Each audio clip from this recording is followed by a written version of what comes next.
तो जैसा कि इसके लास्ट एपिसोड में हम लोगों ने देखा था, वांग यान यूनियन इंचार्ज के होने वाले ट्रायल में काफी अच्छा परफॉर्म दिखाते हुए ट्रायल जीत लेता है, लेकिन सीमिंग ने सबको कन्विंस कर लिया था कि वांग यान इतना काबिल नहीं है कि वो इस इंचार्ज की पोजीशन को संभाल पाए, जिसके चलते मिंगलोंग को वांग यान से हराने के लिए एक मौका दिया गया था। हालांकि सीमिंग की हर एक कोशिश को वांग यान ने नाकाम कर दिया था, इसलिए वो बंदा फॉरबिडन डिमोनिक आर्ट का यूज करता है। हालांकि वांग यान भी यहाँ पर अपनी टैप फॉर्म को एक्टिवेट करते हुए सीटू का मुकाबला करने के लिए तैयार हो गया था। अब आगे तो इस एपिसोड की शुरुआत उसी सीन से होती है जहां पर हम वांगयान ने अपने ऐप फॉर्म को एक्टिवेट करते हुए सीटू मिंग को फाइट के लिए चैलेंज किया था। तो वह बंदा उसे अपनी एनर्जी से पीछे पुश करते हुए अपनी थंडर से उस पर अटैक कर देता है। अरीना में मौजूद लोग कह रहे होते हैं वांगयान तो बस बॉडी रिफाइनिंग के लॉबी लेवल पर होके भी इस बंदे को तगड़ी टक्कर दे पा रहा है।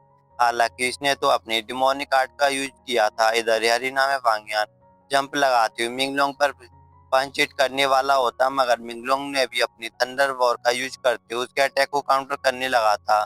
उन दोनों की तगड़ी फाइट को देखकर सभी डिसाइपल काफी ज्यादा एक्साइटेड हो गए थे। हालांकि यांगली काफी ज्यादा परेशान थी। वो एल्डर मुकिन से कहती है कि प्लीज इस मुकाबले को रोक दीजिए, मगर एल्डर उसे समझाते हैं कि सुप्रीम गार्डियन की परमिशन के बिना यह मुकाबला रोका नहीं जा सकता। इधर सेटू मिंग ने वांगयान से कह रहा था कि जल्द से हार मान लो, तू मेरा कुछ भी नहीं बिगाड़ सकता। आज मैं तेरा ब्लड रिफाइन करके उसी से मेरी इमोर्टलिटी पाथ को रिकवर करूंगा। और फिर वो एक जोरदार पंच हिट करने वाला वो होता है वांगयान को, तो काफी पीछे पुश कर देता है। इसके बाद उसने वांगयान पर एक और जोरदार हमला कर दिया था। साथ ही साथ सिटी मिंगलोंग ने अपनी एक और पावरफुल टेक्निक रेंथ ऑफ थंडर को भी एक्टिवेट कर लिया था। उस थंडर को अपनी तरफ आता हुआ देखकर वांगयान की बॉडी से एक डिवाइन एनर्जी रिलीज होने लगी थी। उसने भी वहां पर अपने गोल्डन ड्रैगन को समन कर लिया था और फिर वो डिमोनिक टेक्निक का यूज करते हुए सेटू मिंगांग पर एक जोरदार अटैक कर देता है।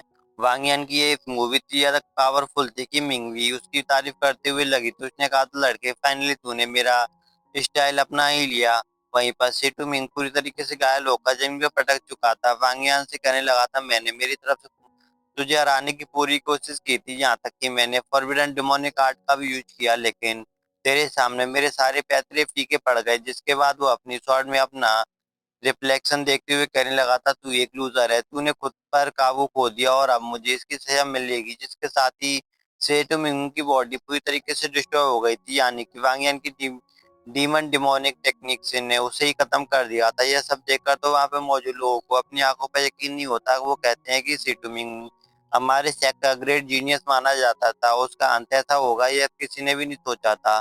तभी एल्डर काफी ज्यादा भटक गए थे। दरअसल वो सेटू मिंगमिंग के ग्रैंडफादर थे। वो कहते हैं मेरे बच्चे में तेरी मौत का बदला जरूर लूंगा। जिसके बाद वो 10,000 शॉर्ट फॉर्मेशन एक्टिवेट करते हुए बांगियन पर अटैक करने के लिए रेडी हो गए थे। वहीं पर एल्डर मूगी उसे रोकने की कोशिश करते हैं, मगर सुप्रीम गार्डियन ऐसा बिल्कुल भी नहीं चाहती थी। उसने एल्डर मूव के अटैक को तुरंत ही रोक दिया था ताकि वांगियन पर हमला हो जाए। अब एल्डर सीटू की कई सारी शॉर्ट वांगियन पर अटैक करने के लिए आगे बढ़ती हैं, लेकिन वो तलवारें वांगियन को छू पाते। इससे पहले वहां पर एक गोल्डन एनर्जी रिलीज होती हुई उन शॉट को डिस्ट्रॉय कर देती है। इसके चलते एल्डर सेटू भी पूरी तरीके से घायल हो चुके थे। वेल वहां पर एंट्री हो गई थी टॉन्सिंग शॉट से एक किसी लीडर की। लीडर अनाउंस करते हुए कहते हैं यह ट्रायल यहीं पे खत्म हो चुका है, इसका विनर होगा वांगियान। हालांकि उसका यह डिसीजन एल्डर सेटू को बिल्कुल मंजूर नहीं था। उसने कहा था सीनियर इस वांगियान ने मेरे ग्रैंडसन सेटू मिंग को खत्म कर दिया है, तो रूल्स के अकॉर्डिंग इसकी कल्टीवेशन डिस्ट्रॉय करते हुए हमने इसे बाहर निकाल देना चाहिए। इसने अपने फॉलो डिसेबल को खत्म कर दिया, एक सबसे बड़ा क्राइम होता है।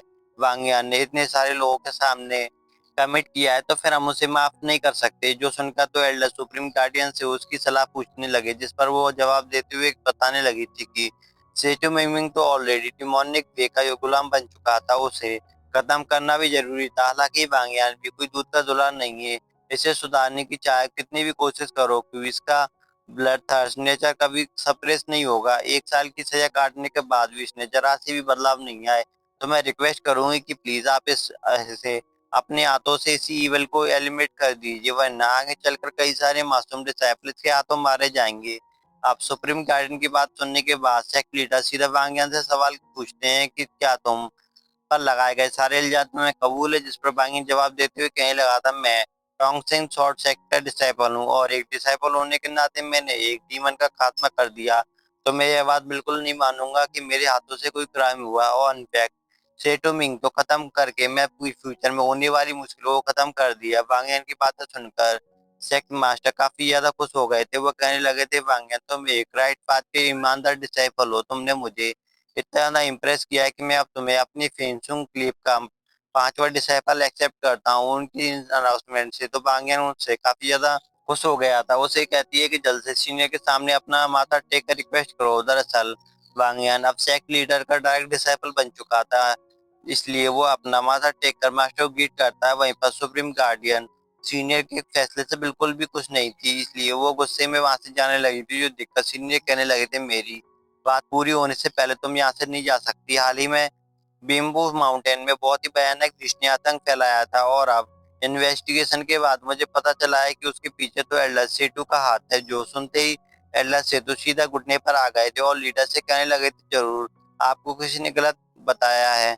मुझ पर बहुत बड़ा इल्जाम लगाया जा रहा है, मैंने तो ऐसा कुछ भी नहीं किया। उतने में ही सीनियर ने अपनी दासियों के साथ वहां पर पहुंच गया था। वो वांगयान से कहने लगे थे, माफ करना, मुझे यहाँ आने में देर हो गई, वरना मैं तुम्हारा पावरफुल परफॉर्मेंस देख पाता। साथ ही साथ उसे एक लीडर को एक कंटेनर शो करते हुए बताने लगा था, इसमें इल्यूजन बॉन्स से बनाई हुई पाउडर है। इसी पाउडर का यूज करते हुए उस बीस्ट को आउट ऑफ कंट्रोल किया जाता था। फिर उसने पूरी माउंटेन पर तबाही मचा दी, जिस पर बेल कहते हैं कि स्ट्रेंथनिंग पाउडर और इसका एक पोर्शन मुझे एल्डर सेटू के घर में मिला था। एल्डर सेटू की सच्चाई सबके सामने आ गई थी, मगर सुप्रीम गार्डियन अभी भी उसे बचाने की कोशिश करती है। वह कह रही थी कि सिर्फ यह पाउडर उसके घर पर मिलने से यह तो साबित नहीं होता कि एल्डर सेटू गद्दार है।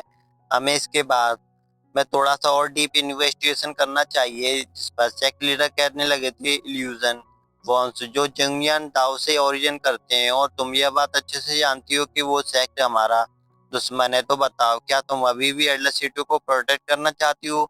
यह सुनकर ही सुप्रीम गार्डियन ने तुरंत ही सीनियर से माफी मांग ली, जिसके बाद वो सेक्ट लीडर एल्डर सीटू से कहने लगे थे कि तुम हमारे दुश्मन जोंगवान सेक्ट के साथ मिले हुए हो। साथ ही साथ तुमने हमारे टोंगसेन सेक्ट के सबसे जीनियस डिसाइपल वांगयान को खत्म करने की भी कोशिश की। इसीलिए इन्वेस्टिगेशन पूरी होने तक तुम्हें कैद में रखा जाएगा। इसके बाद तुम्हें क्या सजा देनी, इसका फैसला लेंगे। यह सब सुनकर सुप्रीम गार्ड ने तुरंत ही वहां से रवाना हो गई थी। वहीं पर सेक्ट लीडर वांगयान को बताने लगे थे कि इमोर्टलिटी की बात खतरों से भरी पड़ी है, इसलिए इसका मतलब ये नहीं है कि हम गलत रास्ते को चुनाव करके इमोर्टलिटी को हासिल करें। जितनी कि मैं तुम्हें जानता हूँ कि तुम एक नेक और रहमदिल इंसान हो, वो तो पावर्स के लालच में आकर अपने लिए इस दिल को कभी भी मैला मत कर देना। अपनी पूरी मेहनत और लगन से कल्टीवेशन करो, और जरूरत से तुम्हें इमोर्टलिटी हासिल होगी। तो वांगयान उसका शुक्रिया अदा करते हुए कहने लगा था, मास्टर मैं तो आपकी टीचिंग को हमेशा याद रखूंगा।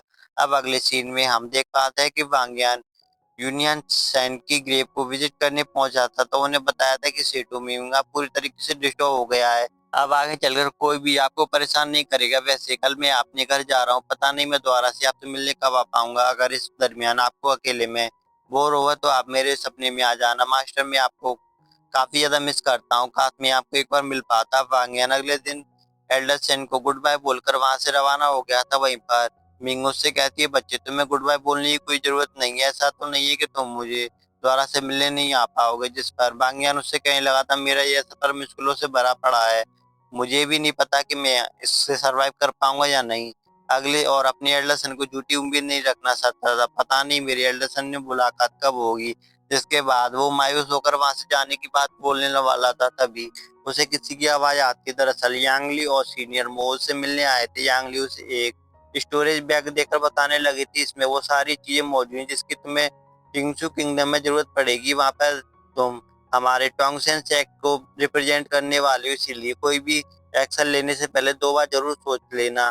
जिस पर वांगयान सीनियर यांगली और तसल्ली देते हुए कहने लगा था, मेरी बिल्कुल फिक्र मत कीजिए, मैं अपनी लिमिट को अच्छे से जानता हूँ। मैं जरा भी उन्हें क्रॉस नहीं करूंगा, और ना ही मेरी वजह से हमारे टोंगसेन शॉर्ट सेक्ट की बदनामी होगी। वहीं पर सीनियर मो को काफी ज्यादा शर्म आ रही थी, उन्होंने वांगयान के लिए कोई तोहफा नहीं लाया। तो वो कहता है, जूनियर मुझे माफ कर देना, मैं तुम्हें तोहफा नहीं दे पाया। इन कुछ सालों में मैंने जो कुछ भी पैसा कमाया था वो सब लड़कियों पर लौटा दिया। उतने में किंग मी वहां पर एक बहुत बड़ा थैला लेकर पहुंच गई थी। उसे बताते कि इसमें कुछ जरूरी सामान है और मंकी फ्रूट रखे हुए हैं, तो मेरी तरफ से भाभी जी को जरूर दे देना। भाभी जी, ये जो लफ्ज़ सुनते ही यांगली को भी बत्ती गुल हो गई थी। उसे लग रहा था कि शायद वांग यान मैरिड है, तो थोड़ा-सा मायूस होकर वांग यान से कहने लगी थी, मुझे लगा नहीं था तुम्हारी शादी हो चुकी। जिस पर वांग यान कहता है, नहीं मिस, में ऐसी कोई बात नहीं है, किंग तो बिल्कुल बेवकूफ़ है, जो कुछ भी बोल जाती। दरअसल उसके पास मैंने अपनी सिस्टर का अंकरेज किया था। लेकिन उसने कुछ गलत समझ लिया। साथ ही साथ वो किमिंग से कहने लगा था, प्लीज ऐसी गलतफहमी मत उड़ा, वरना कोई लड़की मुझे घास नहीं डालेगी। इधर सीनियर मोक सोचता है सभी लोग वांग्यान को उसको तोहफे दे रहे हैं, तो मैं पीछे कैसे रह सकता हूँ। वो उससे कहता है, मेरे दोस्त में यह पैदल जाने की जरूरत नहीं है, मेरे पास तुम्हारे लिए बेहतर सी अरेंजमेंट है। और वो फिर अपने स्कूल परिंदे को वापस समन कर लेता है, तो वांग्यान तुरंत ही उस पर सवार हो गया था। उन तीनों से कह रहा था कि मुझे आप सबकी बहुत याद आएगी, और अगर किस्मत ने चाहा तो दोबारा से हमारी मुलाकात जरूर होगी। इधर बाद में हमें उन्हें अलविदा कहकर वहां से रवाना हो गया था। वांगिया आवाज से बातें करते हुए आगे बढ़ रहा था। साथ ही साथ उसने अपने चेहरे पर एक मास्क भी लगा लिया था, ताकि कोई उसे पहचान न पाए। और एक लंबी अरसे के बाद अपने घर यानी कि डोंगचुंग किंगडम जाने के लिए बेकरार था। और अब सीन से होकर हमें डोंगचुंग किंगडम की रॉयल फैमिली को दिखाया जाता है, जो कि अपने एंसेस्टर के लिए प्रेयर कर रही होती है, और अपने एंसेस्टर से कह रहे थे कि आप की वजह से हमारा टोंगसन किंगडम महफूज है, हमारे इस प्रोटेक्ट कीजिए। अब रात के समय हम टोंगसन किंगडम में एक शराबी को देख पाते, जो कि वहां पे गुजरने वाले बंदों की बातें काफी केयरफुली ऑब्जर्व कर रहा था। वो कहने लगा था कि ऐसे रॉयल फैमिली ने अपनी एंसेस्टर की पूजा की तो हमारे टोंगसन किंगडम में बाहर आ जाएगी। साथ ही साथ इस बार मौसम भी इतना साफ रहेगी कि तुम्हें हम ढेर सारा अनाज उगा पाएंगे। हमारे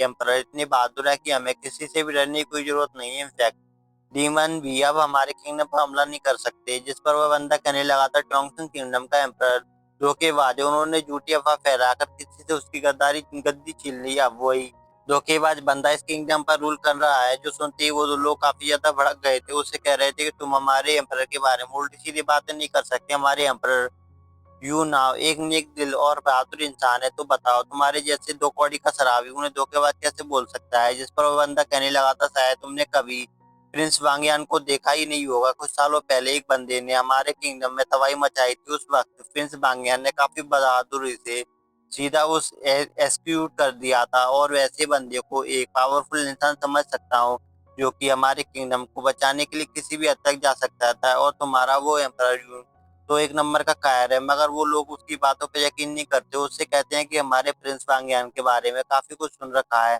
उस लड़के ने हमारे एम्प्रेस के साथ जोर जबरदस्ती करने की कोशिश की थी, इससे चलते उसे डोंगसी किंगडम से बिजनेस कर दिया था।